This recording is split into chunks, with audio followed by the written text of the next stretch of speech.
I'm just gonna go ahead and call this video Delicious Summer Food in My Cozy Kitchen. Just a quick taste. This sauce. I set out to make the perfect summer burger and I think I nailed it. It had to include homemade sourdough brioche buns, caramelized onions from my garden, and homemade french fries. I love cooking from scratch because it adds life and creativity to our home, so I hope to share some of these family-friendly recipes and ideas with you. It's a busy weekend in our home, both in the kitchen and outside as well. Let's see if we can get a lot done today. No! It's never a dull moment in this house, and that's the way that I like it. So welcome on in to my busy summer kitchen as I cook for my family of 6. I am trying to make a really awesome burger, and so I'm starting the day before by making homemade sourdough brioche buns. Early that morning, I fed my starter. I did 1 tablespoon of starter and 1 cup of flour and 1 cup of water. I also made a poolish that morning. It was 200 grams of flour, 200 grams of water, and 3 grams of yeast. I'm doing half freshly milled flour, so that's 500 grams of hard white wheat milled flour and then 500 grams of all-purpose flour. Then you add 25 grams of salt, 120 grams of sugar, and 10 grams of yeast.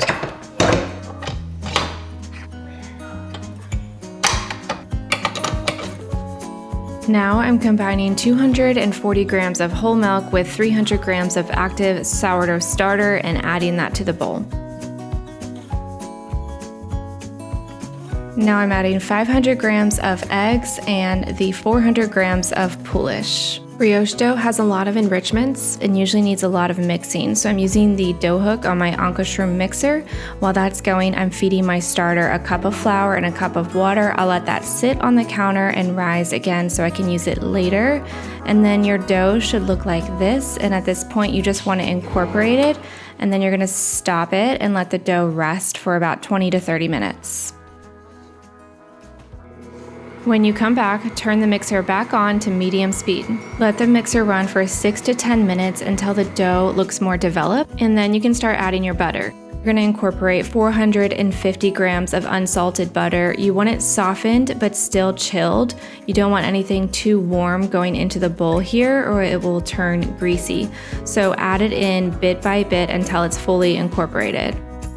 I love watching my mixer do its thing. It's mesmerizing to watch the dough spin around. I've been loving using my Anka mixer for bread making. I left a link in the description for anyone who is curious, but keep in mind you can use any mixer to make this dough.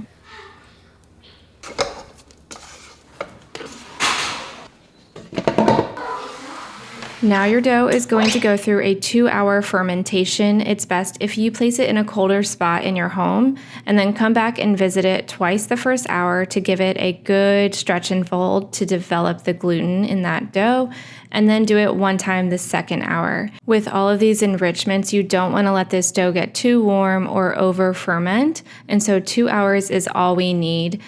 While my dough is fermenting, I'm going to move on to making some easy and fast Instant Pot mac and cheese. It's a tradition for me to make this on nights when my husband and I go out on a date and we have a babysitter, and so here it is. Add 4 cups of pasta, then 4 cups of water to the Instant Pot, and then a teaspoon of salt, a tablespoon of butter, a little bit of hot sauce if you like, a half teaspoon of mustard powder, a half teaspoon of onion powder, and then mix it up, cover it, and pressure cook it for 4 minutes.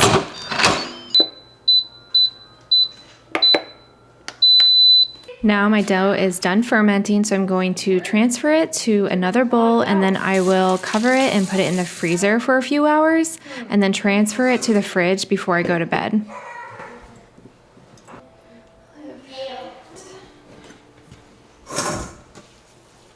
I wasn't sure if this bowl was going to be big enough for all this dough, but I decided to just go for it, and hopefully it doesn't spill out over the edges.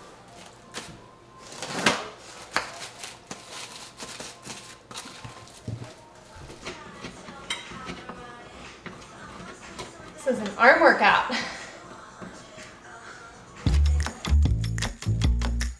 I'm cutting up a bit of watermelon so the kids have something else to eat with their mac and cheese for dinner.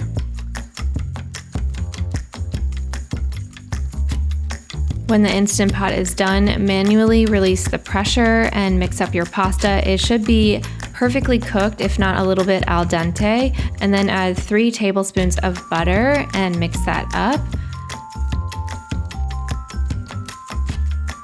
Next, add 3 cups of shredded cheese of choice. My kids requested cheddar, but I think a blend of different cheeses works best. Just keep stirring until that cheese melts, and then you can start adding 1/4 cup to a 1/2 cup of whole milk, just to help that cheese to melt and to get your desired consistency. I sometimes like to add a little bit of nutritional yeast. You can add 1 to 2 tablespoons and taste it and see how you like it. It adds a little bit of a cheesy flavor and also some added nutrients. After a few minutes, it will thicken up and look more like this. And there you have a very simple Instant Pot mac and cheese. I'm going to get right back to cooking in a minute, but first I want to chat about the sponsor of today's video, which is Panasonic.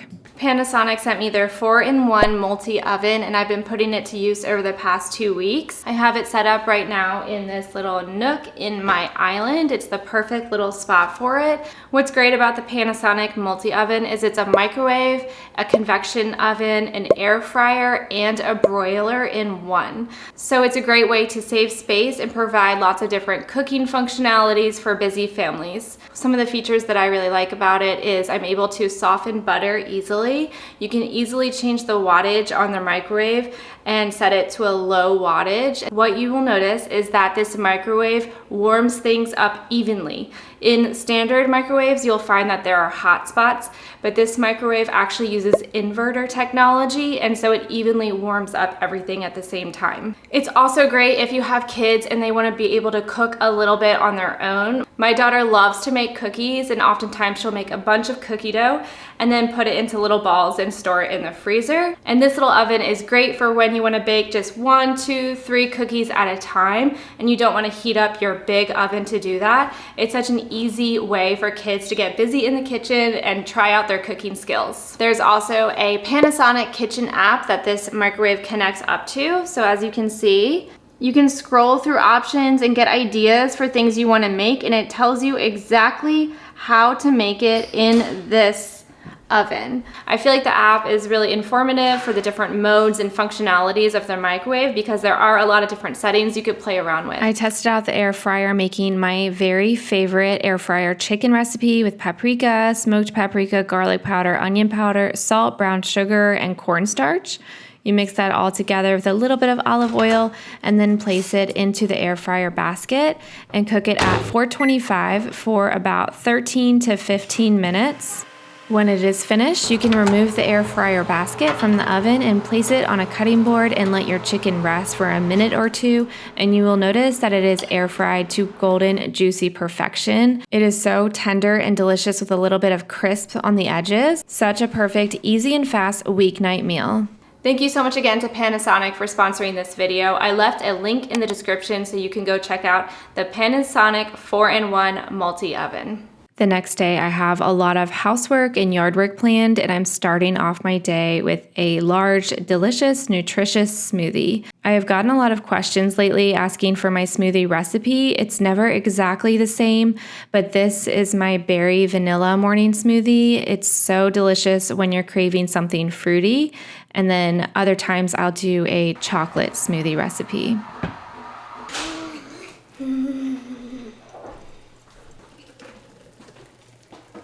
Are you gonna give a little bit more to me? Yeah. You're eating so healthy, Noah. Yeah. It's so exciting to see some tomatoes that are getting ripe in my garden. I'm also using fresh kale from my garden for my smoothie this morning. And I'm just setting these tomatoes on the windowsill so they can finish ripening.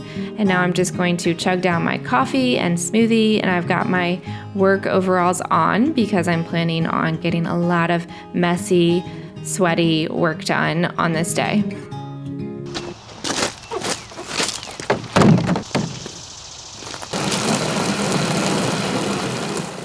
I have a hole in my hose, so I was trying to plug it with my hand and ended up just getting sprayed instead. But my son thought it was a sprinkler, so I'm calling it a win. Sprinkler! All right, I am caffeinated and I am ready. So let's see if we can get a lot done today. I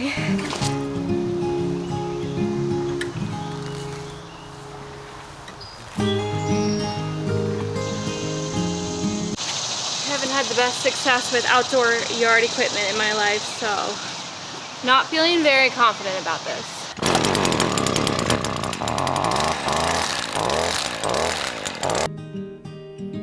This garden is so overwhelming sometimes. As you can see, the grass is just overgrowing and it's growing right into the garden beds, and I'm just trying to clean it up so that I can see what is happening here. I have to be really careful not to chop up any of my actual plants. So after I weed whack, I'm also going in and hand picking up the weeds and trying to clear out the garden beds as best as I can, although it's hard to even see the paths in some areas. No!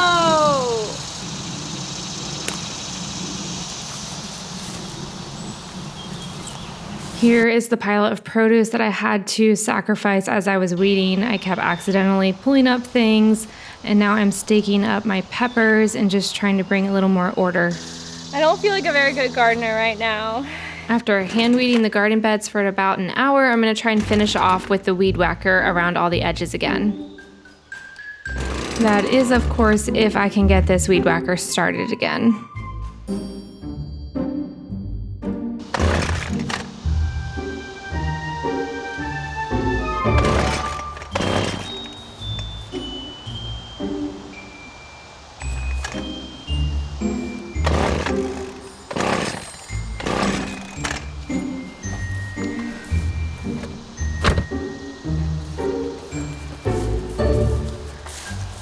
I took a few minutes to reset, and then now I'm just gonna try and add some more fuel and see if that works. Wish me luck.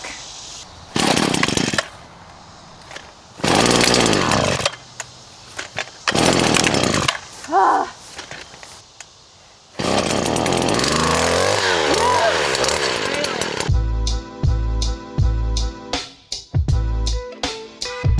For your viewing satisfaction, I'm going to take what was hours of work and condense it down into about 30 seconds.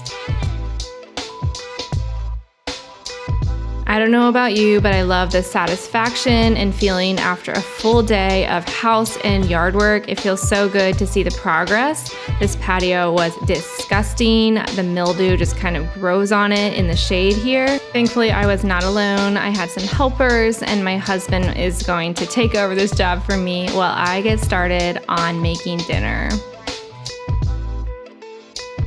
You loving life right now? Oh, it's the best. Can't get better.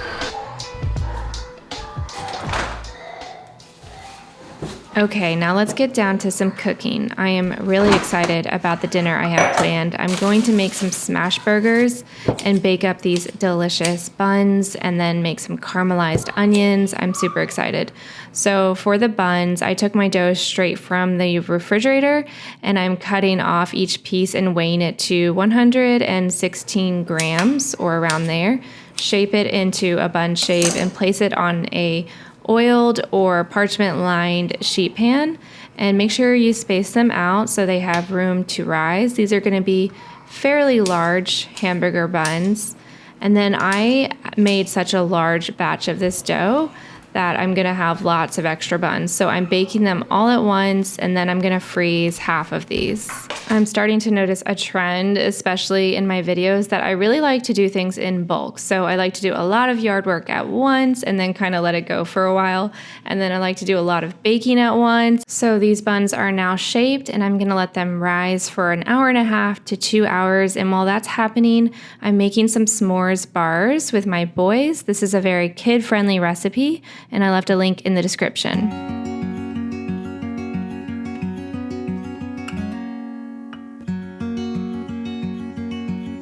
Flip it over.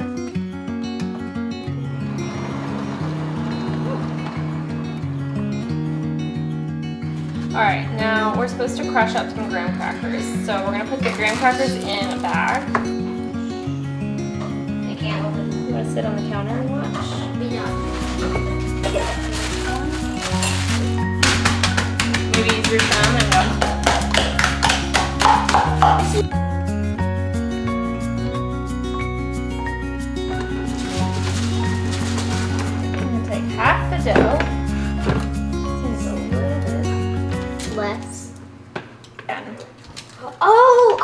what we're doing next. We're gonna Layers. put the chocolate. Yeah. Mm-hmm. Yeah. Sadly, the smiley face is going to be covered. All right, you ready?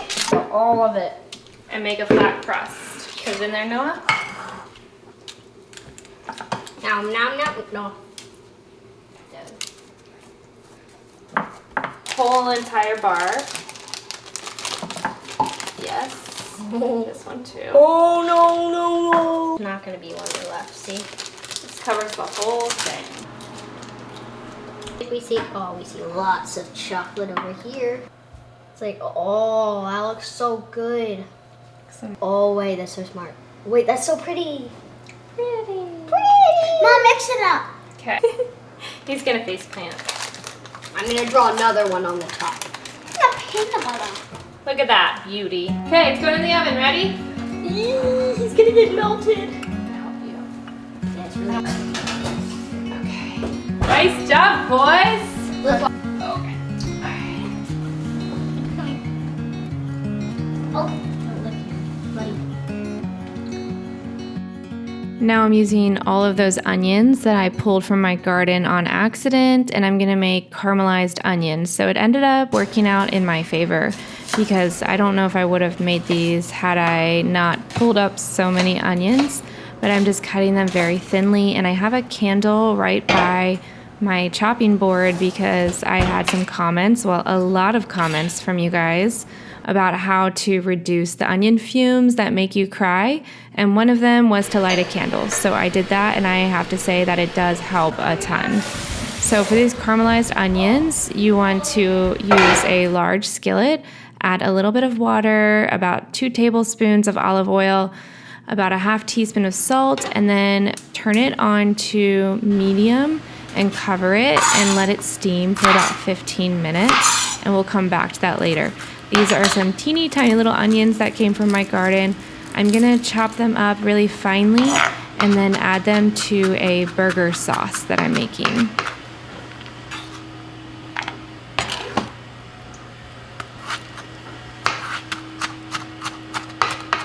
This recipe is based off one I found through America's Test Kitchen. I will link that below.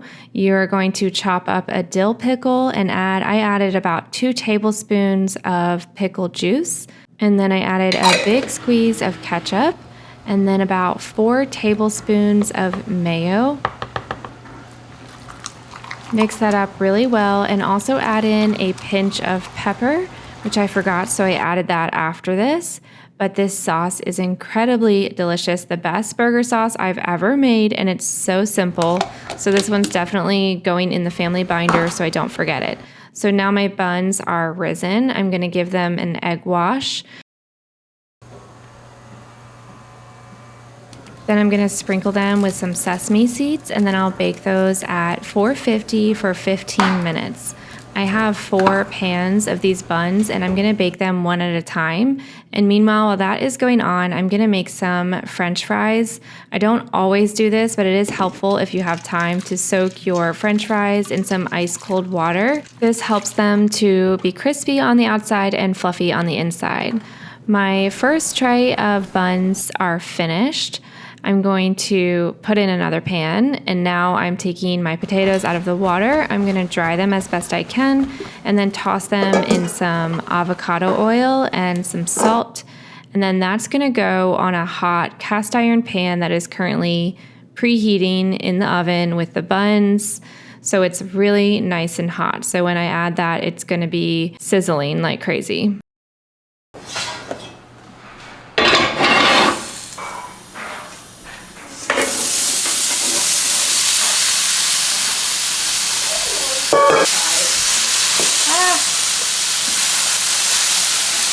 Man, I was a messy cook on this night, dropping stuff everywhere, but the kitchen was busy. Now these fries are going in the oven, and now let's talk about these caramelized onions. After I steamed them for 15 minutes, I removed the lid, turned the heat down to medium-low, and pressed the onions into the pan and into the sides of the pan and let them brown. Every few minutes, give them a little stir and then press them down again. For the smash burgers, I shaped ground beef into 2-ounce meatballs and I'm pressing them down in a hot cast iron pan with a foil wrapped saucepan. This is a great way to evenly press these burgers down, and then just salt and season the top with salt and pepper. And then it just needs a few minutes, and then you're going to flip it. It may feel like it's a little bit stuck to the pan, and that's okay. Just take a sturdy spatula and scrape it up as you flip it. And then it only needs about a minute longer. This is when I like to top it with some cheese and let that cheese melt.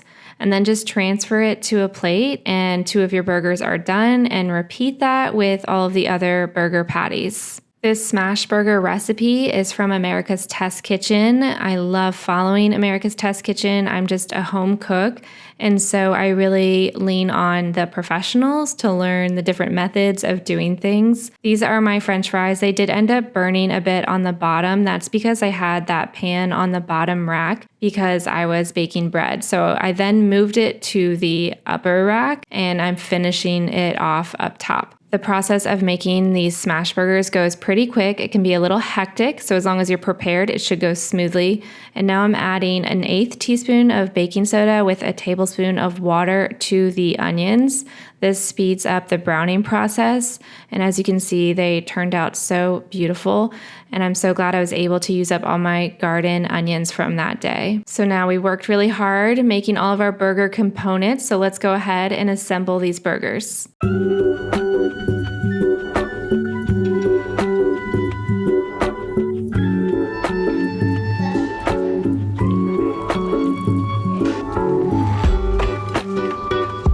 Just a quick taste.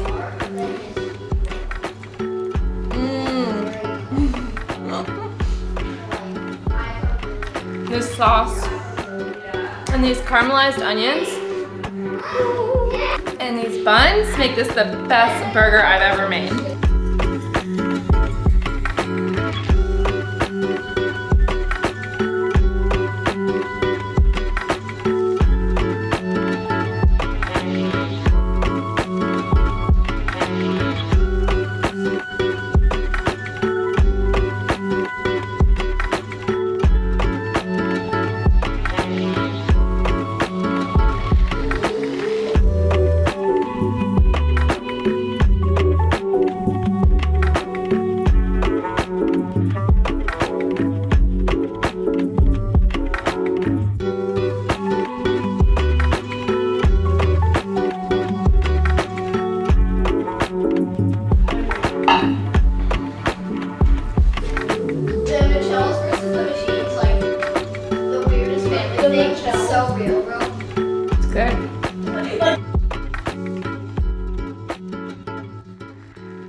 Okay, so it's the next day and I have a bunch of chicken that I'm going to go ahead and prep and grill so that we have protein for the week.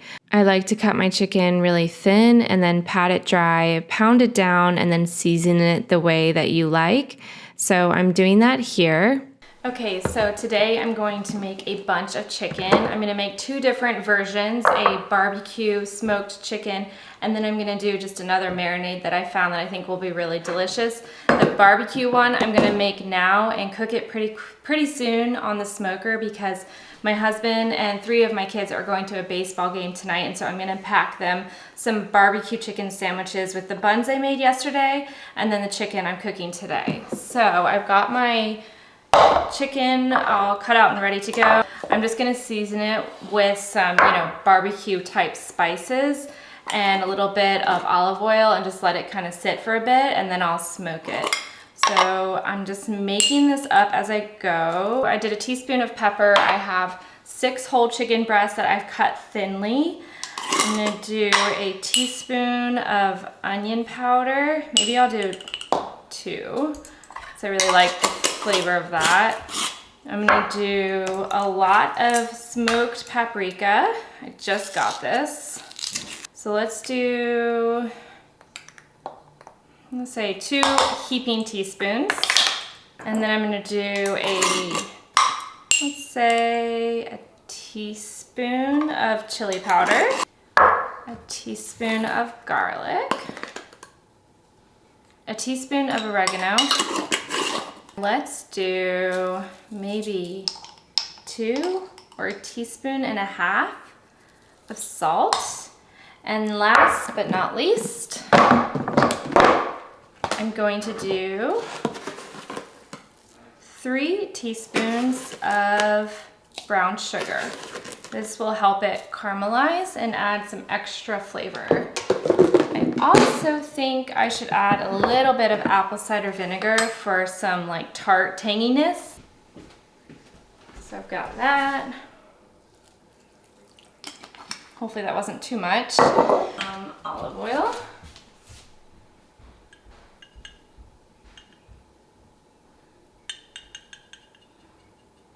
This one's empty, let's see. Always have backup.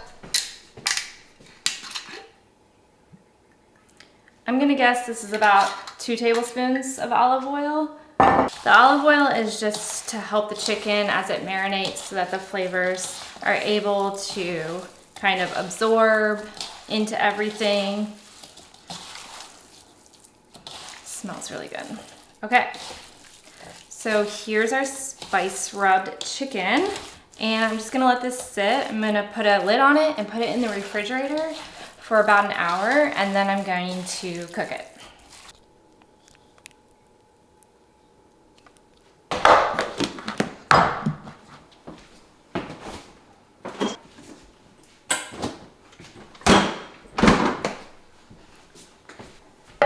Okay, the next one I'm gonna do is an all-purpose marinade, and it just has a lot of delicious flavors in it. I will leave a link in the description. I'm basing this recipe off of that one, but I'm kind of just winging it as I go here. So I just did a 1/2 cup of olive oil. I'm gonna do a 1/2 cup of balsamic vinegar. I'm gonna do a 1/4 cup of soy. A 1/4 cup of soy sauce. Okay, and then a 1/4 cup of Worcestershire sauce. You guys need to tell me how to pronounce that word. I'm gonna do 2 teaspoons of garlic powder, 2 teaspoons of onion, a teaspoon of pepper, teaspoon of salt, and now I'm gonna add in some brown sugar. I think I'm gonna do about a 1/4 cup. I'm gonna guess, I think that's 4 tablespoons. Some Dijon mustard. Don't have a lot left in here. I'm gonna add some of the spicy brown mustard because I think it needs a little bit more mustard. Okay, and last but not least, I'm gonna do some fresh herbs that I just got from my garden. So we have some oregano. Get the flowers off.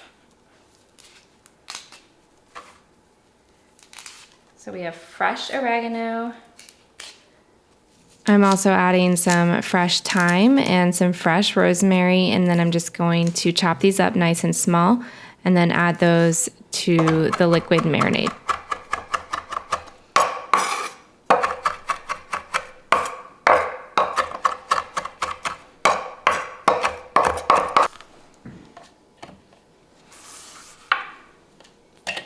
Mix that all up together. The recipe I'm going to link below also includes lemon juice, but I ended up adding a squeeze of fresh lemon juice to the chicken after I grilled it, and I liked how that turned out. I do think there was too much marinade to the meat here, and I also realized that I didn't mix the meat up. You want to make sure the marinade kind of gets mixed up and touches all of the chicken.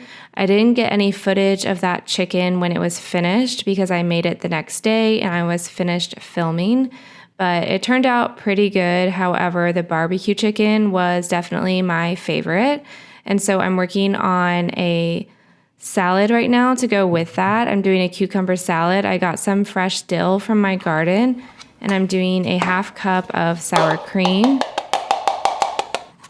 a tablespoon of freshly chopped dill,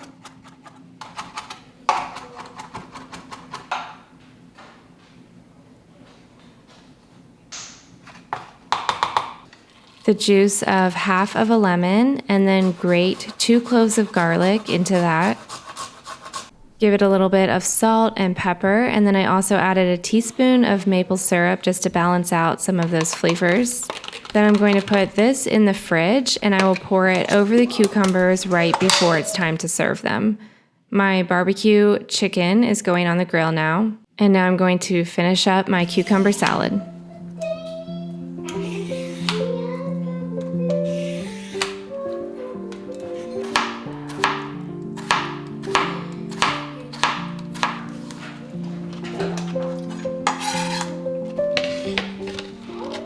The chicken turned out beautiful. Now add half of a red onion thinly sliced into the cucumbers and season it with a bit of salt.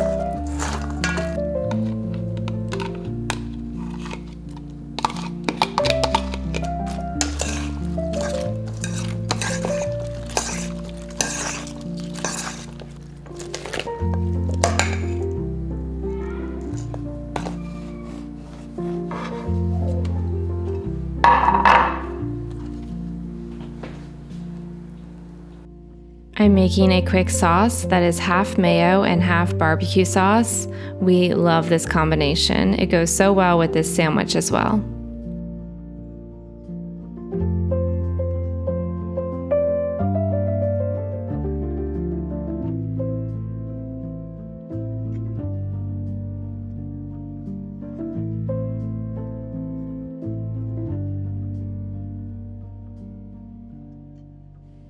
Here's a fresh, delicious, and simple summer dinner.